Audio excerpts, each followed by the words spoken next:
This is AWC in Conversation. My name's Joey Clark, and I'm here in Sydney on Gadigal country.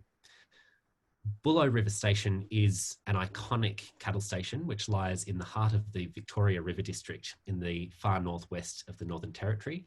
It's about 360 kilometres southwest of Darwin. And in 2019, AWC announced a groundbreaking partnership with owners Julian and Alexandra Burt.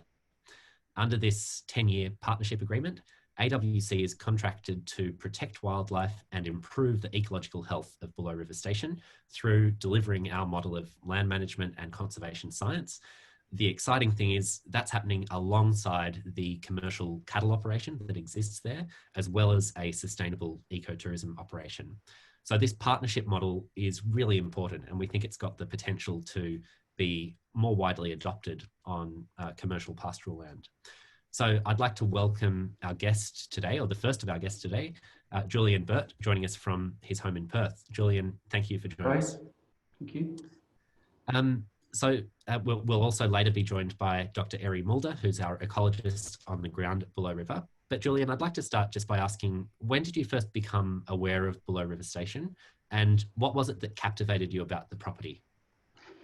I think it was probably certainly pre-2000, when I knew about it. A lot of people have heard about it, but certainly I was aware that it was available around 2014, 2015. I was talking to someone in the Kimberley about a particular property which we missed out on, and this particular person put me in touch with an agent that said this might be available, and we jumped on it basically. Everyone's heard about Bullo River Station, so it's a great property for all sorts of reasons, and I knew about it. I knew about the ecological beauty of it, to a lesser degree the cattle potential of the property, which has been a journey, but we'll go into that. So yeah. Right, and it's situated, as I said, in the far northwest of the Northern Territory, so it's quite close to Kununurra. I'll just share a map so that people can orient themselves and see where we're talking about. How do you get there? What's the access? Look, there's a number of ways you can get there. What I obviously do is go to Kununurra and I just get either a vehicle or a chopper straight over to the station. It's generally around as a crow flies, 40-minute flight via chopper, about 2.5 hours on the Victoria, and about 75 kilometres on the dirt track into the station. It's very isolated. By nature, it's actually in a valley. So it's a very isolated part of the world. And but it's always a beautiful entrance in.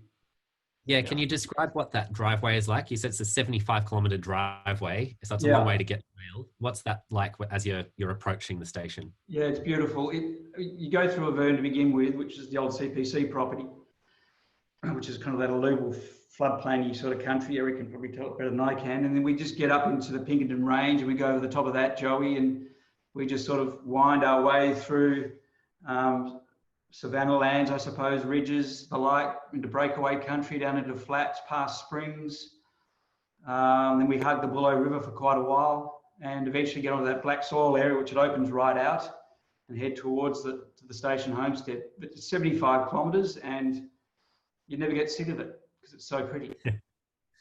It's famous for the boabs that line the driveway. So it's a fantastic, reminiscent of parts of the Kimberley, I guess, and yet biologically it's quite distinct. And we'll hear from Eri about that in a moment. So you've engaged AWC to help improve the ecological health of the property. How long have you been involved with AWC, and why do you think we were the right fit to help deliver conservation there? Yeah, look, I first heard of AWC, it was an ABC news, and AWC just opened their Crackamire Sanctuary. Richard Court, I think, was the Premier at the time and opened it.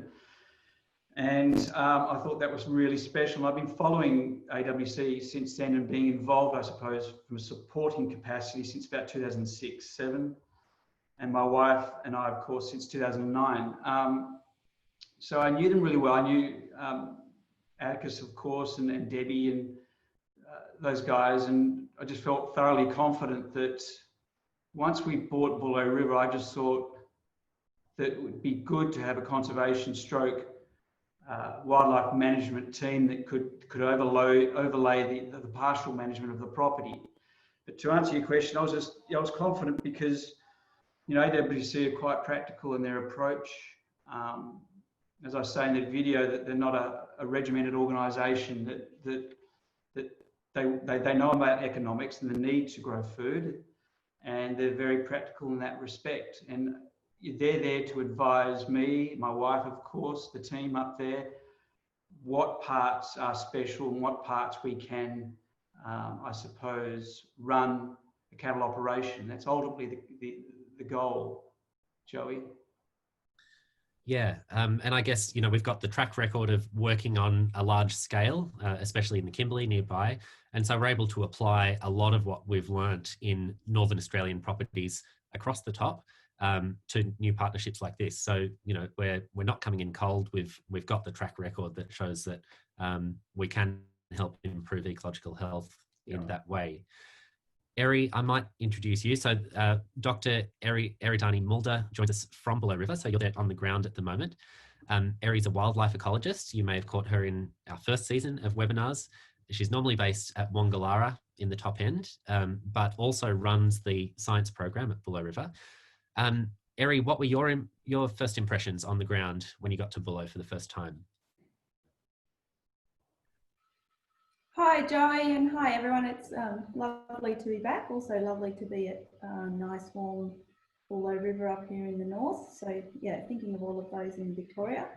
As Julian says, Bullo's quite visually spectacular, particularly if you take that 75 kilometre drive into the property. I mean, it's equally spectacular from the air, but there is a sense of, you know, the slow reveal as you climb through the ranges and then down out onto the river floodplains. And I was particularly struck by the landscape position of the property, in the sense that a lot of our, you know, land management programs are around managing things at a landscape scale, so things like feral herbivores and weeds and fire. And Bullo is essentially ringed by the Pinkerton Ranges, which Julian mentioned, and also these really deeply dissected rocky gorges and ranges on the northern side, which are bounded by a national parks block. And that comes around into the triangular point we've seen on Joey's map.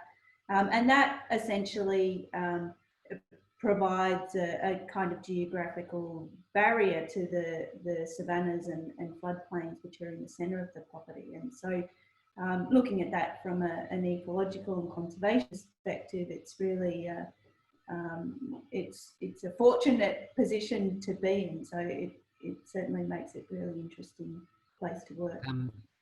So Eri, you're describing there's that kind of broad floodplain adjacent the Bullo River, and I hope everyone can hear me. Apparently my internet's unstable. Can you hear me okay? Yep, you sound good here, Joey. Fine, Joey. Okay, cool. So the Bullo River on the screen that you can see at the moment runs up to the northeast, and it's one of the tributaries of the Victoria River. So there's quite a bit of frontage onto the Victoria River. And then, as Eri just described, there are rocky ranges to the south and to the north of that big river valley, which dominates the centre of the property. The homestead there is down quite close to the river there and close to the Victoria River as well, on that black soil flat area. But it's very diverse because of that topography. And Eri, I just thought I'd share this map showing the different vegetation communities, and I've got a few photos to share, but if you wouldn't mind, could you talk us through some of the different vegetation communities and ecosystems that we see at Bullo River? Yeah, absolutely, Joey. That's a great map because it really shows the transitions, but how all of the different habitat types fit together in a kind of interlocking puzzle pieces. So you'll see as you travel upstream along the Bullo from the Vic River, the Vic River and the Bullo, where the property is located, are tidal, so that's saltwater. So there's quite extensive mangrove flats along the Vic and also on the edges of the Bullo up past where the homestead is. And some of those grade out into salt flats, natural salt flats and clay pans, which have saltbush communities on them, and then into sort of mixed woodland, which is some of the more salt tolerant species, things, fantastic trees called gutta percha with those big boabs interspersed with them. And those black soil flats grade out into lots of native sorghum and mixed perennial grass species. So a lot of diversity there, and there's Melaleuca woodlands, and that, as you go further upstream into the more freshwater, becomes generally what we would call savanna woodlands. So down on the lowlands, not up in the Rocky Ranges, and that's a structure that's, you know, low trees which are fairly sparsely distributed with a, you know, thick grassy understory and not much mid-story. And then coming out of that around the edges, as Joey's described, and into the kind of southwestern end, which is where the Bullo River arises out of these fantastic gorges. You've got, you know, these ecosystems which are dominated by rocky gorges, and they have the beautiful Darwin woolly butts and also the snappy gums, you know, significant nesting habitat for lots of parrots, finches, Gouldian finches, and the rocky gorges themselves are the really critical refuges for all of those rock specialist fauna. So things like rock wallabies, common rock rats, little dasyurids, rock specialist birds, and they ring the property, and some of them are very skeletal and sparse, but also lots of little hidey holes for all of the fauna that dwells there. Eri, I just wanted to share a pair of photos here showing some of that sort of eucalypt woodland savanna country. This one taken quite early in the year after the wet season when everything's fluoro green. And then a few months down the track, so around this time of year, it looks a lot drier. So it's that strongly monsoonal climate with the wet season and dry season. And I guess similar to the Kimberley in the top end, that means that fire is also seasonal. Yeah, absolutely. And it's good to remember that Bullo River is quite closely aligned with the Kimberley. It's technically part of the East Kimberley, and we see that in a lot of the fauna here. It is designated as part of the Victoria Bonaparte bioregion, and that means that there's huge diversity of fauna across the landscape. And as Joey said, fire management is a really important part of what we're delivering here because it's essential to improving ecological health. So part of that is developing and implementing a fire plan that manages for those really very different and quite diverse landscapes. Julian, do you want to just talk about the cattle operation a little bit more? I'm sure people are interested to hear about that. So what state was the property in, and what are you trying to achieve, you know, improving the herd and trying to raise the standard of that cattle operation? Yeah, when we first got the property, it wasn't in the best condition. Understandably, people need to make ends meet, make money. So there was a lot of stress on the property prior to us getting it. So there was a lot of hyptus, a lot of weed infestations on a lot of the deeper soil country and other species in other parts of the property. So the first objective was to reduce the amount of cattle on the property. We had a guarantee of 7,000 when we bought it, but subsequent to that, there was a lot more on the station. I would presume probably around 9.5, maybe 10 we worked out, somewhere around there. So that includes clean skin, feral. So there was a lot of cattle on there, a lot of pressure on the property. So the first thing we had to do was take stock off and try and reduce the pressure on those native grasses, increase the spread of species. What we're seeing now and changes that are happening now as a result of that, those efforts, that we're seeing, I suppose, grass poking its head through the hyptus, etc. We've got more sorghum starting to show itself through the country. There's some areas there which are looking really, really good now, and the change is remarkable. And I get told that when people actually visit the property and see it and think, gee, it's changed only in 3-4 years. That's primarily due to the destocking. Joey. So the going forward from there, we've identified a market that we're going to pursue, and that's probably the prime beef for the north. So we're sort of pivoting in that direction. We've increased waters, we've increased fencing or better fencing, more fencing. We're looking at a particular agricultural pursuit in terms of regenerative farming, perhaps at the property, we'll look through that. So, it's a case of just restoring the land for now and progressively moving to a new business model for it. And at the same time, we have a eco-tourism operation there, which is equally as important. And as I said earlier, AWC fit into that mold beautifully. We want to make sure that everything is in harmony, I suppose. We don't want to be ruining something else just to achieve another ends. We're trying to level everything out and trying to harmonise with the country, with nature, and nature being a part of it. I mean, if you look after the environment, everything else will follow. And that's our objective, and AWC is there to help us do that. And I have no doubt that the relationship will be beyond 10 years. Perhaps we do this in 5 or 6 years' time, Joey, and I'll be able to tell you how well it's gone, not only from the environmental side, but from the BP that we've got in place. It looks very promising. So it's going to be a really exciting journey, and I do hope that might give confidence to some pastoralists out there to perhaps look at this model at some stage. It's certainly the way we need to go, and the advice is invaluable, and Eri's there to give me the advice that I need going forward. Yeah, I think that's really important to see, what objectives we can share as a conservation group and also as a commercial operator. So often those things are seen as in conflict or as exclusive land uses. We're hoping to demonstrate at Bullo River that it doesn't have to be that way, that you can actually look after the land in a way that's environmentally and ecologically sustainable, but also have a profitable business and, as you say, produce food alongside the ecotourism operation. Eri, I just wanted to really highlight what AWC's role is in this partnership. So it's essentially, there's a land management program with a number of different parts to it, and then science, which is, monitoring ecological health, doing an inventory of the species that we find there and tracking their health over time.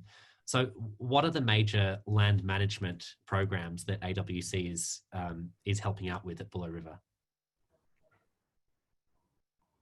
Sure, Joey. I'm sure many people who are listening to this would be familiar with AWC's model, and that is science informing land management. And a big part of that is having that very close feedback loop so that we can work with our managers, and I say we because I'm part of the science team, to give them the information they need to constantly improve those projects and, critically assess what it is we're doing to work out if we're achieving the outcomes we're aiming for, which is obviously conservation of wildlife and improvements in ecological health. And here at Bullo, we have the advantage, as you mentioned earlier, because we're building the program here based on our many years of experience in northern savannas across the top end and Kimberley and Queensland. And so what we've done here is use those skills and tools that are existing to develop a really comprehensive fire management program. So at a new property like this, that is in the first few years, essentially shifting a fire regime from late dry season, so October, November, December wildfires, to earlier in the year. So back to a regime that's much more suitable for Australia's wildlife and vegetation. And then, as I mentioned earlier, making sure that fits with the diversity of habitats and areas that we're trying to conserve on the property. That goes hand in hand with weed control programs. As Julian mentioned, there are quite a number of weed issues at Bullo, and getting a handle on them and working out a long-term integrated management plan will benefit not only wildlife, but also pastoral production, obviously, because weeds are not usually useful for anybody at all. And so that's a big part of what we're doing. I'll be doing some Parkinsonia surveys later this week as part of what I'm doing here. So that's essentially part of the scientific monitoring that I can then take to our land management and operations folks to say, look, here's your baseline and let's work out how to tackle this problem. And the third arm of that, I guess, is feral herbivores. So things like donkeys, feral horses, feral buffalo, feral cattle. So working to reduce those numbers where they're actually unmanaged stock in the landscape, essentially. So not referring to the commercial herd, but those that have essentially been in the landscape for a long time and are impacting on really sensitive habitat and areas of high conservation value. And then behind that, so the major part of my role on the ground is developing an ecological health monitoring program, which looks at the diversity and distribution of species on the property, includes elements of vegetation health, and we do that quite intensively. So that involves annual fauna surveys, which many of you would be familiar with from all of the ones we've on all of our properties, and also more specific targeted research in some areas, and targeted surveys, particularly for those species which are known to be threatened or are particularly iconic or can tell us information about a range of species or habitats. Right. So yeah, essentially it's that whole AWC model being applied alongside pastoralism, as we've mentioned. Julian, you're a bit of a bird watcher yourself. Can you describe some of the great species present up there? It's a bit of a bird watcher's paradise. Yeah, you've got to know what you're talking about when you talk to the tourists, Joey. So there's a few reasons. Yeah, there's a number of species up there. I think Eric says there's close to 190 odd species. There's certainly the Gordian finch up there. It's remarkable that we actually found them behind the homestead one day. We went for a walk and there they were eating some grass down on the fence line. Go figure. So it was a great find. Yeah, look, we just want to maximise, if that's the right word, the amount of species on the property. So if there's species there that aren't at the numbers that they should be as a result of tourism or as a result of weeds, we want to see those numbers come back.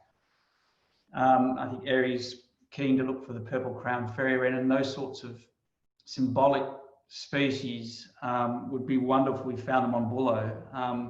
We've had wonderful success, as Eri's pointed out, in the gorge country, the ridge country for mammals. So hopefully we can get some great success with birds. But no, it certainly is a bird's paradise. And for people who love birds, you've got the wetlands, you've got the river, of course, you've got wonderful billabongs, large billabongs too. You've got lagoons on the river, Bullo River freshwater lagoons, which are fringed luxuriantly with ficus trees and the like. And it's certainly, if I was a bird, I'd want to hang out there, put it that way.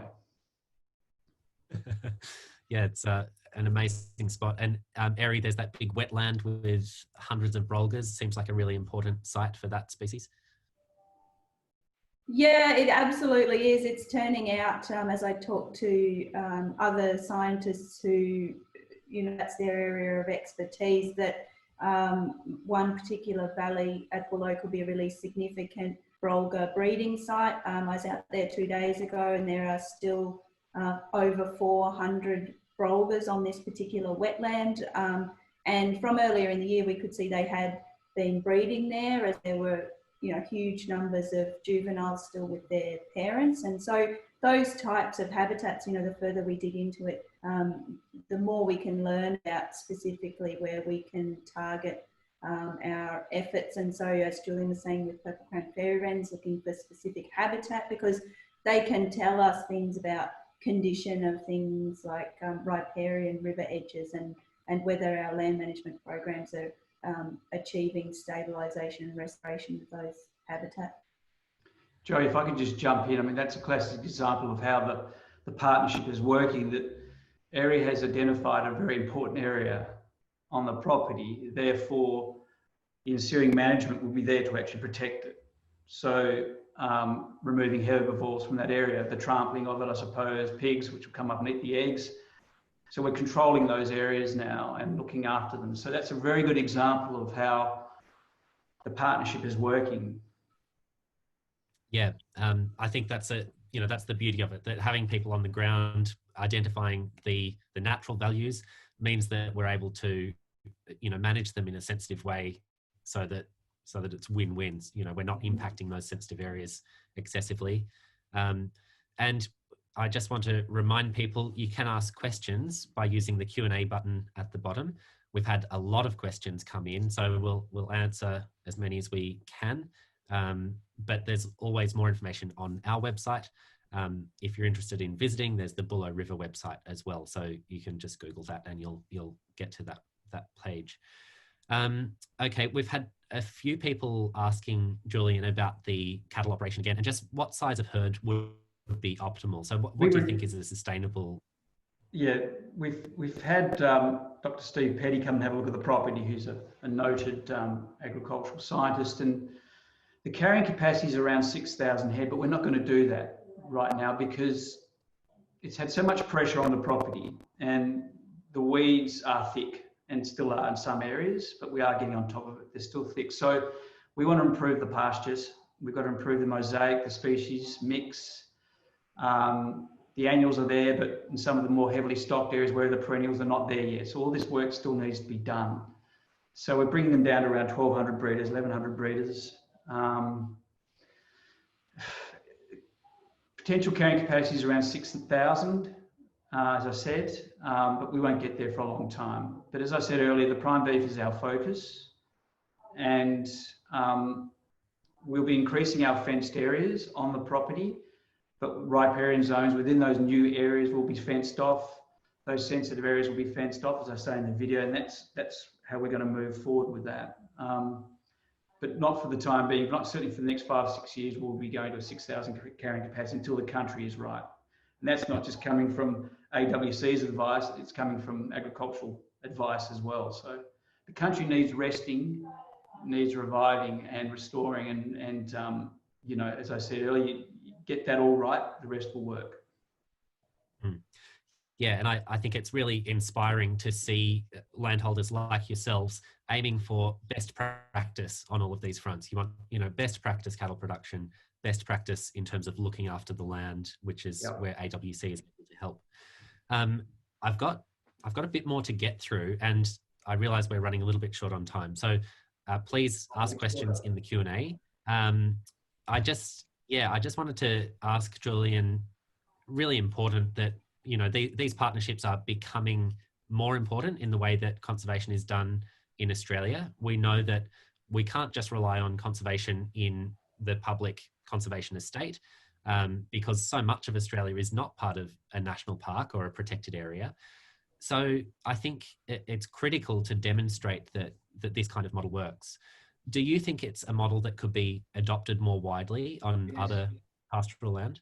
Yeah, as I said, the business plan that we're adopting now looks very good, and that's with AWC's involvement.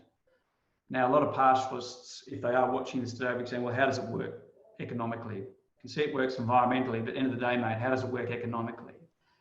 And we are heading towards a profitable enterprise. We are switching from what a station was focused on live export to something else. And that takes time. Bullo River is too small in terms of the turnout, in terms of the amount of cattle that will turn off compared to the other neighbours that we have, or the larger pastoral companies. So we've gone down this path because that suits us better. It suits the country better. I hope it does. Our station manager is a grass manager. He's not a cattle man. He's a grass manager. He looks at grass. He manages his grass, and that's his primary focus. So there's a mindset change. I think that's happening gradually too with pastoralists across Australia. They see their country is not looking particularly healthy, and that's no fault of their own, but basically the way the system is. And if we look at it a little different prism, look at it through a different prism as we're doing here, and if they can actually do it themselves or they can afford it themselves, then I would encourage them to do it for sure. It seems to be the way the world is going in this respect. In the way, I suppose, people who live in the cities expect our properties to look or be managed in a better way with the environment as part of their consideration. And that's not to say pastoralists don't do that. Of course they do that. They know that. I suppose we've just gone one step further. Yeah, thank you. And AWC is very grateful for the opportunity to work at Bullo River. And I think it's a really exciting project, and I hope it is more widely adopted at other locations. Eri, coming back to you, and we'll have to whip through this bit because I've left it a bit late, but you're trying. I'm sorry. No, that's all right. In the first instance, establishing a sanctuary or a conservation area, or going into a partnership like this with Bullo River, we need to establish a baseline of what the ecological values are. And so normally that involves a range of different trapping. And I'll just quickly show some photos of the inventory surveys, which are how we initially work out what species are there, come up with a list, so that we can track those values over time. So you might want to just quickly talk about the different sorts of traps we use and how camera traps are becoming a more important part of that. Yeah, they sure are, Joey. The photo you're looking at the moment is part of our the very first full-scale intensive fauna survey and ecological inventory of Bullo that's ever happened. We're very fortunate to have a very detailed vegetation map courtesy of the Northern Territory Government, but there have been no other real biological surveys on the property. So we've, since November 2018, we've used a whole variety of survey types and methods to get around the property, a huge amount of camera trapping. So we're well over 15,000 trap nights for cameras now. We've done the first half of the live trapping component. So that's using the pitfall traps, little box traps, funnel traps like you saw in the first photo. That was held last year. We've been slowed down a little bit by the COVID situation in not being able to have large groups of people on the property. I've been here continuing that camera trapping work and surveying other areas of habitat for things like the vulnerable arboreal fauna, savanna gliders, brush-tailed possums, but also all of those rocky gorge habitats, which is particularly where camera traps come to the fore because we can deploy large numbers of them, usually by helicopter. And then these images, for example, came out of a 3-month survey across the wet season. And so we've had over 50,000 detections of animals. So, that might include one animal hanging around for 100 photos or so, but it means there's a huge abundance of species in those gorges and outcrops that we're detecting up there. So this little guy is a common wallaroo, and lots of other really exciting detections there. So one of the very first things that came out of these surveys was the first record in the Northern Territory of the Wyalda, which is the scaly-tailed possum, and that was just amazing because the nearest record is, over 200 kilometres away in Western Australia. And since that first record in 2018, from the most recent survey across the wet season, we've detected them in another at least 5 locations. So, and just yesterday, when I was pulling some images for Joey for this presentation, we added another quite rare and cryptic species to the species list. So we now have Chameleon Dragons, which people know very little about. So great to see them here as well. But there are, loads of short-eared rock wallabies, which are a Victoria River subspecies. There are small dasyurids in the gorges. There's the chameleon dragon, and also lots of common rock rats. In fact, the diversity within those... Trying to keep the images in sync with what you're describing, Harry, but there's just so many different things here. That, no, you're right.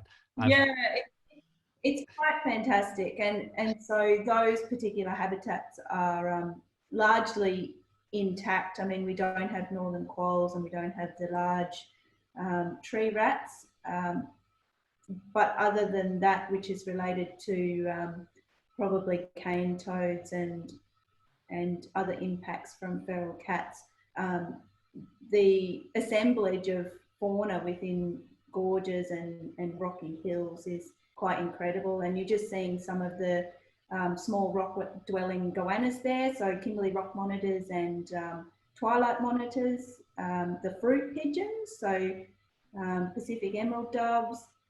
There are white-quilled rock pigeons, so sandstone shrike thrushes, all of these amazing rock specialist birds which are getting picked up on camera traps. And oh, and there's some adorable for your morning. We had lots of rock wallaby joeys popping up on camera traps around the end of January and into February. So it's actually a very enjoyable task to sort through all of these images. We might have to share some more of those images because there's literally hundreds. Eri, we've had, well, actually, how many images do you get out of a camera trapping session? Yeah, it can be a lot of data. So the summer wet season survey that I did was 70 camera traps for 3 months. That's the equivalent of 6,300 trap nights. And so that produced over 480,000 separate images. So a large chunk of those will be false triggers. So things like blowing leaves and shadows and even rain, because you get rain across that period of time and it will trigger the camera traps. There was a large flood event at the end of February at Bullo, and so there's some camera trap footage of fast rising waters as well. But AWC has new technology that we've been developing with Microsoft, where we have artificial intelligence software in the cloud, and I can load all of those images remotely and have them sorted by the AI engine, and then I'll get a detection file back and it will cut that 480,000 images down to 50,000, as I was talking about. And the same thing with the most recent batch of camera traps that I've put out, 3,500 trap nights, and it's looking at around 150,000 images. So we do try and develop our camera trapping methods as well to minimize those things, but depending on what fauna you're trying to detect, sometimes some of those false detections are unavoidable, and it's a huge step down the technological advancement to be able to sort those out of your final image set and improve the efficiency of sorting and tagging. Yeah, and it's really interesting that we're using that artificial intelligence to actually recognize when something is in the frame so that you can help to sort through those hundreds of thousands of images. It's a colossal task, and one which we'd rather a machine do rather than our valuable ecologists using up all their time. So that's really exciting. Eri, a couple of questions here. People are asking, what about bats? And I know that you're a bat lover. Yep. What bats are present at Bullo? Sure, I saw that question pop up. Hi, Rezo. And we have done some preliminary inventory bat surveys. So there are flying fox colonies along the river, so little red flying foxes, but a number of microbats, because quite often they make up to a third of potential mammal diversity on a property, and having all of these rocky areas and gorges is great habitat. So we've recorded little cave bats, lesser long-eared bats, northern long-eared bats, hoary wattled bats, common sheath-tail bats. So I think all in all, I'm up to about 9 individual species at the moment. But to record some of the other ones, we'll have to undertake some surveys probably further afield, where we actually get up into the gorges and do the trapping there, because it can be quite labour intensive in the first instance. And then what we are aiming for further down the track is to collect ultrasonic calls and create a library so that we can monitor them in a similar way to camera trapping with remote detectors. Yeah, great. We've had questions here about the wetlands on the property, especially, you described that hotspot for brolgers with flocks of hundreds. And Julian, I might come to you. The way that we're managing the property, or alongside Bullo River staff, what do you see the vision specifically for wetlands? Do you think they'll be excluded of, the cattle will be excluded from those sensitive areas? Is that the plan? There's a number of billabongs, ephemeral, I suppose, one or two, that will be fenced off. I mean, those areas don't necessarily need cattle in them. We're increasing the watering points to spread the cattle out more in these paddocks that they have. So there's no reason for us to have cattle go into that country and trample it. So yeah, we'll be fencing them off, and we're in the process of doing that. So yeah, I mean, I see those areas being conserved, and they're not a huge area. I mean, we're not talking about a big part of the property. So it's probably inconsequential to the operation, pastoral operation, if we fence those off. And yet it might be hugely significant for some of those breeding sites from the point of view of birds and other aquatic fauna. Yeah. All right, a couple of questions about other feral animals. So, Eri, I'm assuming, like the rest of Northern Australia, feral cats are an issue, and cane toads. What's the approach for them? What's the best way of reducing their impact? They are definitely here, Joey. We detect feral cats on camera traps in all habitats so far. Cane toads have been here since about 2007-8, I believe.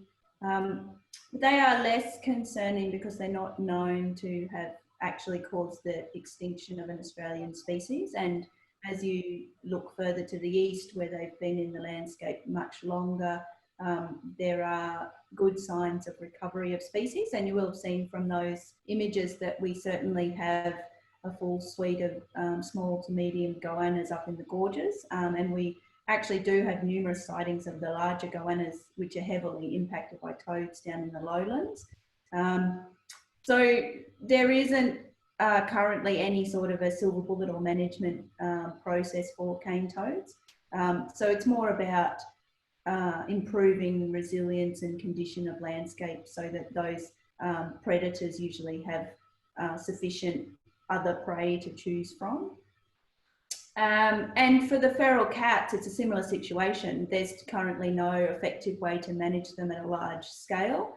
And so the best tools that we have in our arsenal for that are managing the landscape in a way that will disadvantage cats from hunting native wildlife. And so that is things mainly related to the integrity of ground layer vegetation. So effective fire management programs, at the right time of the year, coupled with feral herbivore management so that you're not losing the diversity and structure of ground layer vegetation, which are the critical things for most of Australia's small to medium mammals, which are the group that are really heavily impacted by cat predation.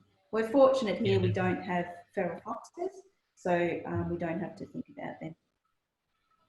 Yeah, I think there's been a recent paper that came out actually emphasising that to deal with Northern Australian declines in wildlife, the most effective thing you can do is manage habitat. It's kind of what you're talking about with the cattle, Julian, that, to really manage a cattle station properly, you're managing the grass. So there's all sorts of parallels there between, the objectives that we share. Okay. I'm afraid we haven't had time to get to everyone's questions, but Julian, is there anything else you'd like to add before we finish up? I'm really looking forward to getting up there. It's been a long time, given the COVID situation that we've got. Looking forward to getting up there. It's just a wonderful place to be. I encourage you to get up and have a look and see what we do. And I encourage at least other pastoralists to have an open mind. Don't shut it off. Just have an open mind, have a look. it's a very, as I said earlier, practical organisation, AWC. They get it, and they work with you. You know, there's two objectives. You know, an ecological objective is an economic objective, and the two are intertwined, interfaced, and it can't be separated. So it's an important path that we're on. Yeah, and as I said, we're very grateful to be working up there, and thank you for engaging AWC. It's a terrific project. We know that a large part of the Australian landmass, I think, you know, more than half, is under some form of pastoralism, and we need to be improving the way that we do that work so that we're not producing food at the expense of the natural values, but rather enhancing both sides of those things. Eri, you're up at Bullo, and for anyone who wants to visit, there's the tourism operation. Obviously, that's been somewhat affected by COVID at the moment, so depending on which state you're in, it might be difficult to access. For more information about visiting Bullo, you can go to Bullo River Station on their website. For more information about our work there, sign up to AWC's email updates. Eri, what are you hoping to get done in the next few days while you're there? I have a whole range of surveys now that I have all 80 of my camera traps back in from this round, which is targeting the lowland savanna fauna survey sites. So I've got a lot of image analysis to go through, but in the next few days, as Julian mentioned, I'll be looking at purple crown fairy wren habitat, some spotlighting sites for those threatened arboreal fauna that live in the lowlands, brush-tailed possums, Santa gliders and the like, and also starting some of the weed surveys so that we can integrate that information into our management plans going forward. And it's also, you know, the great part about being on the ground here is that there are, you know, innumerable discussions that can be had. Just yesterday I was talking to a fencing contractor here about erosion within the paddocks and also outside of that area, and how that's related to, you know, water flows and different types of vegetation and soil. And so, you know, there's all manner of small discussions going on which will ultimately contribute towards the overall goal. Yeah. Great. Well, thank you both for joining us, Dr. Eridani Mulder from Bullo River Station and Julian Burt, one of the owners of Bullo River. Thanks, Joey. Next week, we have a special discussion. So I'll be speaking to Wendy Harmer, who you might know from the radio if you live in Sydney. Wendy has recently visited Scotia Sanctuary, and she'll share her experience of that. So it's another vicarious trip for you. I hope you can tune in. That's at 11:30 a.m. Eastern Time next Thursday. If you're inspired by this work, please go onto our website, consider supporting AWC. That's australianwildlife.org. You can read more in our magazine, Wildlife Matters, which comes out twice a year, and that goes out to all of our supporters. Thank you so much for all of your support. This work isn't possible without you, and I'll talk to you next week.